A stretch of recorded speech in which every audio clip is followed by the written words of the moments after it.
Du fait que c'était un petit budget, ça a eu beaucoup de conséquences en fait. La première conséquence très positive, c'est que j'ai été très libre de faire ce que je voulais.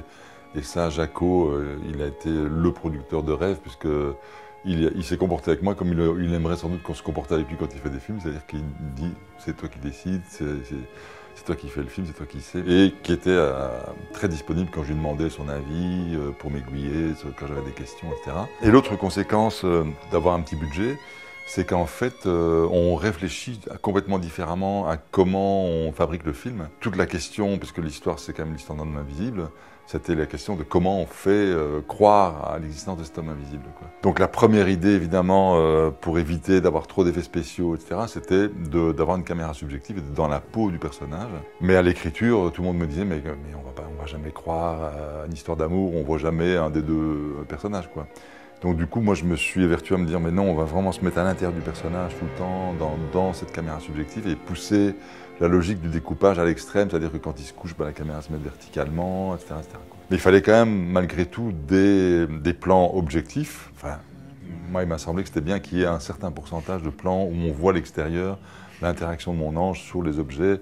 Par exemple, quand il se couche dans un lit, il y a la forme de son corps qui se marque dans le lit et des choses comme ça. Et là, donc, j'ai questionné, d'une part, un ami réalisateur qui est assez spécialisé dans ce genre d'effets, c'est Bertrand Mandico, qui m'a donné plein de pistes de réflexion. Enfin, il était très, très généreux avec moi. Et puis, ça m'a permis de rêver à toute une série de plans à faire en direct sur le plateau, un peu au cinéma à l'ancienne, quoi. Ok. Un peu plus lentement, tu fais ça. Et... Et plus d'en bas au départ, ouais. Et action.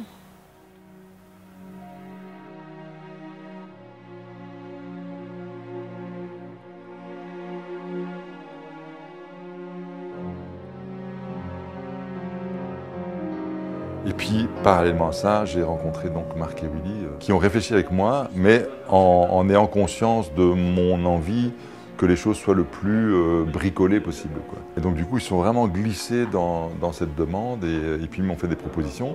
Et parfois, ils m'ont proposé des trucs qui n'étaient même pas forcément écrits dans le scénario, qui étaient de la pure magie, comme quand mon ange passe dans les rayons de lumière dans la forêt, des choses comme ça. C'est Willy, et les mains dans l'eau, des choses comme ça. C'est Willy et Marc qui m'ont fait des suggestions de cet ordre-là. Et ça a vraiment rajouté quelque chose à la présence de mon ange. Enfin, c'était comme presque un cas d'école, en fait, parce qu'au départ, par exemple, la question c'était comment faire croire à ce personnage à la naissance d'un personnage invisible. Donc dans le scénario, moi j'avais écrit, voilà, la maman accouche d'un bébé invisible, et elle va découvrir en fait que son bébé est invisible, c'est-à-dire qu'elle va frotter le sang, le plasma, et elle va se rendre compte que son bébé est invisible. Ça, c'est ce que j'avais écrit dans le scénario. Et après, je me dis, bon, maintenant, il faut le faire. J'ai commencé, je me suis dit, bon, je ne vais pas faire ça en 3D, ça va être ridicule. Et puis, j'ai commencé à réfléchir à des moyens détournés. Je me suis dit, ce serait pas mal de le voir à travers les doigts de la maman, de se rendre compte qu'il est invisible comme ça. Et puis, Bertrand m'a donné une idée de plan qui était très intéressante. Mais il fallait quand même encore toujours une sorte de poupée, c'est-à-dire je prenais un vrai bébé, je le mettais devant la caméra, et puis elle frottait le bébé, et puis elle amenait une maquette demi-transparente, et puis frottait, et puis elle arrivait avec les mains vides devant la caméra.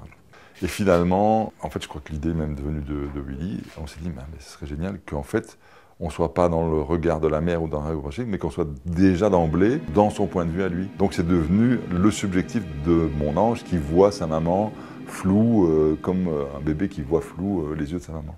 Tout ça a amené une poésie dans le film, et du coup, il y a eu un phénomène très très étrange, c'est que autant à l'écriture du film, on me disait tout le temps, mais comment on va croire à cette histoire d'amour, autant quand on a commencé à monter, ça s'est inversé. C'est-à-dire que tout le monde me disait, non, on y croit, mais tout de suite, il n'y a aucun problème de crédibilité, on y croit. Et du coup, quelqu'un m'a fait une réflexion super intéressante qui m'a dit, en fait, que c'est quand on n'est pas sûr qu'il existe qu'on a le plus envie d'y croire. Ça a été comme un déclic pour moi où je me suis dit, mais en fait, il ne faut pas que je rende crédible mon ange, il faut que je donne envie d'y croire. Je veux pouvoir te garder toujours près de moi. Personne